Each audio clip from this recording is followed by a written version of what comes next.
I came home from deployment expecting quiet. Not silence, just familiar sounds. Wind through trees. Gravel under tires. The way the land always felt like it was waiting for you, not watching you. The ranch gate was unlocked when I arrived. That should have been the first sign. My family had always kept it closed. Not locked, just closed. A boundary more than a barrier. Seeing it open felt wrong in a way I couldn't explain yet. I drove in slowly. The house was there. The fencing was there. The pasture looked the same. Then I rounded the bend. The barn was gone. Not damaged. Not partially collapsed. Gone. Just an empty patch of dirt where a structure older than most of the surrounding development had stood for decades. The ground still showed the outline of its foundation. Splintered wood lay piled near the treeline, like someone had tried to make it neat after the fact. I shut the engine off and sat there longer than I needed to. That barn wasn't decorative. It wasn't some shed thrown up for looks. It held equipment. Feed. Family tools passed down and repaired more times than replaced. It had survived storms, neglect, and time. But not bureaucracy. I didn't yell. Didn't storm anywhere. I walked the site. Took photos. Video. Wide shots. Close-ups. I recorded the tire tracks. The machinery marks. The way the debris had been pushed off to the side like an afterthought. Only then did I check my phone. Voicemails. Emails. Letters. All from the HOA.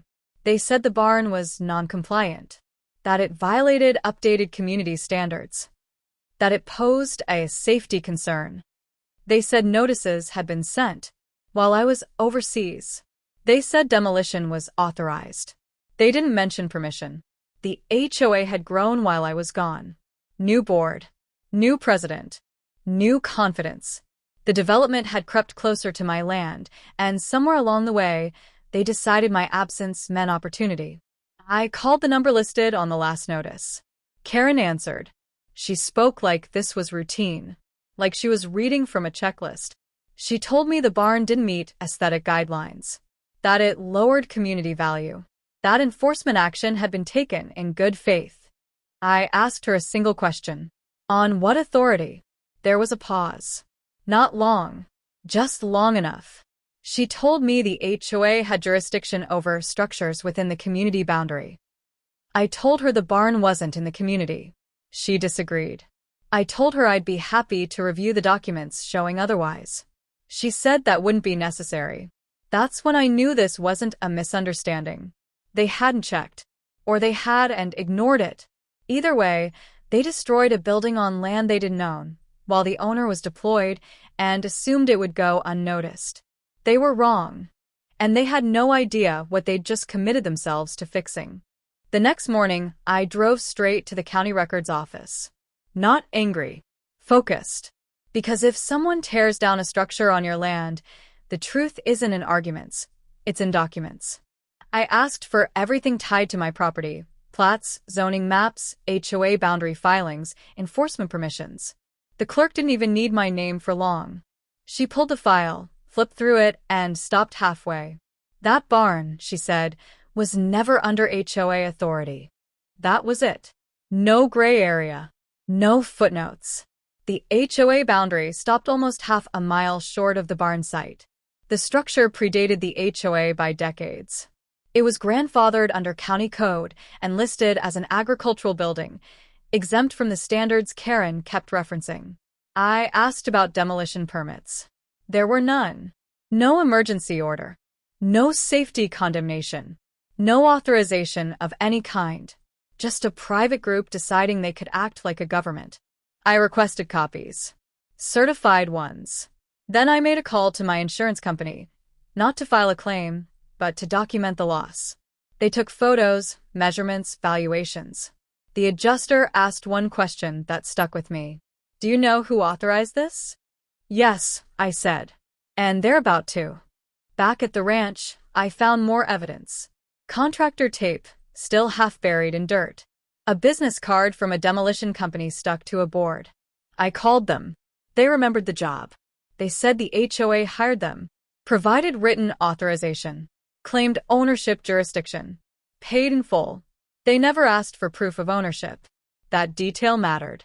I sent a formal notice to the HOA that afternoon. Not an email. Certified mail. It outlined the facts, cited county code, included maps, and demanded an explanation for unauthorized demolition. Karen replied within an hour. She doubled down. She claimed the barn was abandoned, that it posed a hazard, that the HOA acted to protect the community. She warned me not to pursue unnecessary conflict. I forwarded her message to my attorney. He didn't laugh. He smiled, the way people do when something finally makes sense.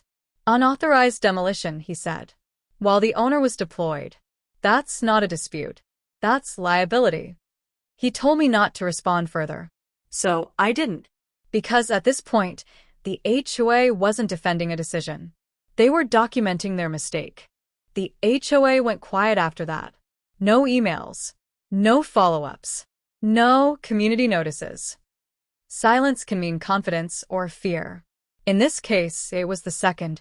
My attorney filed a formal demand letter with the HOA's insurer and legal counsel. It wasn't emotional. It didn't accuse. It laid out facts: unauthorized entry, destruction of private property, lack of permits, false representation of authority. It also included something Karen hadn't considered. I was deployed when it happened. Federal protections are very clear about actions taken against service members while they're away. The letter didn't threaten, it reminded. The insurer responded first. They asked for documentation. Photos. Maps. Contractor invoices. We sent everything. They asked if the HOA had legal authority. We sent the county certification showing they didn't. That's when the tone changed. The insurer requested a site visit. 2 people came out. Clipboards. Cameras. Quiet professionalism. They measured the foundation. Estimated replacement cost. Took notes where the barn had been. One of them asked how old the structure was. Over 40 years, I said. He nodded. Then they're not rebuilding a shed. They're replacing a structure. That distinction mattered. Meanwhile, residents started asking questions. Word travels fast in small communities, especially when machinery shows up unannounced and something disappears. People noticed. They asked the board what happened to the barn. The explanations didn't line up. Karen told one group it was unsafe, another that it was abandoned, another that the owner had given consent. Too many versions. Someone pulled the county map and shared it online. That's when the comments started. Why was the HOA touching land outside its boundary? Why were dues being used for demolition? Why wasn't there a permit? Karen called me for the first time since the demand letter. Her tone was different, less certain, more careful. She suggested a mutual resolution. Said the HOA wanted to make things right. Asked what it would take to put the issue behind us. I told her I wasn't interested in behind us. I was interested in replacement. The barn wasn't optional. It wasn't cosmetic. And it wouldn't be rebuilt on HOA terms. She said she'd need to consult the board. I said she should consult her insurer. Because by now, this wasn't about authority. It was about consequences. The board meeting was suddenly open. For years, HOA meetings had been quiet, predictable, barely attended. This one filled the room. Residents stood along the walls. Phones were out. Everyone knew something had gone wrong. They just didn't know how bad yet. Karen opened with a prepared statement. She called the demolition a misunderstanding, a procedural error. She emphasized the HOA's intent to protect community standards. No one interrupted her. Then the insurer's representative stood up. He didn't use soft words. He explained that the HOA had acted outside its jurisdiction, without permits, without consent, and without legal authority. He confirmed the HOA's policy would not cover the loss if negligence was proven, and based on the documentation, that determination was likely. The room went silent. Someone asked how much the replacement would cost. The answer wasn't small. The barn had been custom-built. Heavy timber. Agricultural grade. Replacement meant compliance with current code, upgraded materials, and full reconstruction, not a quick fix. Karen tried to regain control. She suggested a partial rebuild. A smaller structure. something more in line with community aesthetics. That's when my attorney spoke. He reminded the room that the HOA didn't get to redesign what it destroyed. That restitution meant restoration, not negotiation. He also reminded them that actions taken while a service member was deployed could carry federal penalties beyond civil liability. That was the moment the board fractured. 2 members resigned on the spot. Another asked for a recess. The insurer requested one as well. When the meeting reconvened, the tone had changed completely. The HOA would fund the full rebuild. They would contract under my direction. They would cover legal costs. And Karen would step aside from any involvement. No vote, no debate, just acceptance. Because the truth had finally arrived, and it wasn't on their side. The rebuild didn't start right away. Not because of delays. Because of care. This time, every step went through me. Every contractor. Every permit. Every material choice. The HOA didn't oversee anything, they funded it and stayed out of the way, exactly as they should have from the beginning. The new barn rose on the same footprint as the old one. Same orientation to the wind. Same distance from the tree line. But it wasn't identical. It was stronger.